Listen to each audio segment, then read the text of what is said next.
भारतातील तरुण नेपाळकडे वाटचाल करणार का? नेपाळसारखं आपल्या देशात का होणार नाही?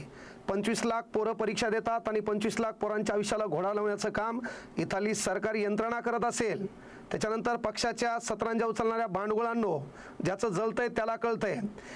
जेव्हा 3 मेला परीक्षा होता, बाप उन्हामध्ये कुठतरी बाहेर उभा होता, घरून आलेला डबा होता, हॉटेलमध्ये 15-20 रुपयाला भाजी महाग वाटते म्हणून बाहेर उन्हातानात त्यानं काय केलंय, जेवलाय आणि आपलं लेकरू परीक्षा देणार आहे. त्या परीक्षेतून तो कुठतरी डॉक्टर होणार आहे. डॉक्टर झाल्यावर आपल्या घराचं चित्र बदलणार आहे. एक स्वप्न पाहिलेला तो बाप आणि त्या लेकरांच्या आयुष्यासाठी उन्हातानात राबणारा तो बाप. क्लासची लाखात असणारी फीस, कुठंतरी बापानं शेती ऐकलेली आहे, कुठतरी एखादा बाप कुठतरी माध्यमिक पदावर कुठल्या तरी एखाद्या सरकारी सेवेमध्ये काम करत असताना बायको त्यानं लेकरासोबत ठेवली.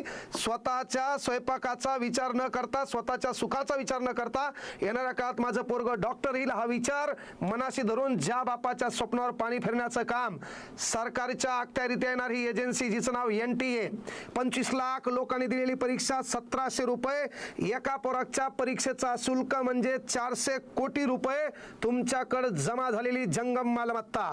ह्यानंतर 3 मेला परीक्षा झाल्याच्या नंतर तुम्ही छाती ठोकपणे मीडिया समोर येऊन सांगितलं होतं, जर परीक्षा यावर्षी पेपर फुटला तर मग आम्हाला विचारा. दरवर्षी पेपर फुटतो.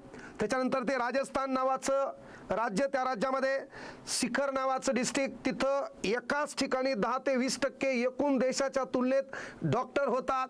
आणि मग प्रश्न आहे की गोरगरिबाच्या लेकरांनी शिकायचं का नाही?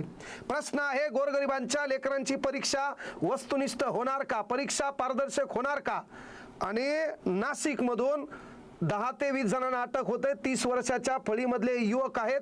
नेमकं यांना वरदहस्त कोणाला? आपले साहेब आता दौऱ्याला जाणार आहेत. जर आता तुम्ही सांगितलं की एका महिन्याच्या नंतर आम्ही परीक्षा घेऊ, पोरांना शुल्क लागणार नाही, त्यांना प्रवेश पत्र देऊ, अरे पण हरामखोरांनो, ज्या पोराला चांगले मार्क आलेत, येणाऱ्या एका महिन्यानंतर घेतलेल्या परीक्षेत कमी मार्क आले आणि त्यानं आत्महत्या केली, त्याला जबाबदार कोण? हा पहिला प्रश्न.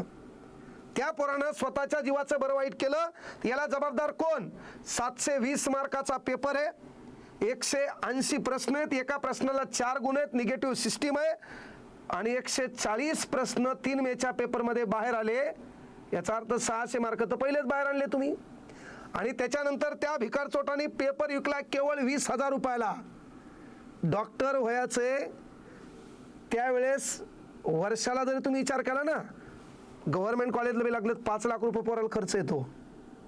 25 लाख रुपये ते 11वी-12वीच्या ट्युशनची फीस वेगळी, बापानं स्वतःच्या पोटाचा केलेला पोटमारा, माईनं हाडाची केलेली काढं, बापानं रक्ताचं केलेलं पाणी, लोकांकडून काढलेला व्याजानं पैसा, याच्यातून मायबापानं पाहिलेलं मोठं स्वप्न, आणि या स्वप्नाला तुम्ही बेचिराग करण्याचं काम इथली सरकारी यंत्रणा, प्रशासन आणि राजकीय नेते करत असेल तर पहिल्यांदा धिक्कार तुमचा आहे. मी सायन्स क्षेत्रात क्लास घेणाऱ्या तमाम शिक्षकांना विनंती करतो, हीच वेळ हे रस्त्यावर येण्याची. पेपर फुटतो कसा? आणि आम्ही येडे नाहीत रे. हे ऑनलाईन पद्धतीनं तलाठी, ग्रामसेवक, लिपिकचे पेपर फुटायचे, आम्ही रस्त्यावर यायचो, लोक हसायचे. पण आज वेळ तुमच्यावर आली. आणि सरकारमध्ये एक गोष्ट लक्षात घ्या, एका वाघानं शिकार करताना 10-12 बकऱ्या होत्या, एकील मारले, 13 जणी हसत होत्या. दुसऱ्या दिवशी 13वीचा नंबर आला. आमचे नंबर आलेले आहेत, आता तुमच्यावर नंबर आहे. येणाऱ्या काळात प्रत्येक पेपर फुटतील. MPSC कडे देखील धोका असेल, TCS कडे देखील धोका असेल, त्याच्यानंतर आपटेक कडे आता टेंडर दिले आदिवासीचं, तिकडेही धोका असणार आहे. पण बोललं की तुमचं अकाउंट बॅन आहे, बोललं की तुमच्या अकाउंटला व्हिडिओ बॅन आहे, बोललं की महत्वाची गोष्ट तुमची गळचेपी आहे. मनमानी कारभार करू नका. इथल्या देशातल्या तरुणांनी जर ठरवलं तर तुमचा नेपाळ होईल. म्हणून विनंती आहे, 25 लाख पोरं म्हणजे नॉट अ जोक. आणि या देशातल्या तरुणांना पिलर ऑफ द नेशन म्हणतात, या देशाचा आधारस्तंभ म्हणतात. हा आधारस्तंभ जर ढासळला तर देशाचं काय होईल?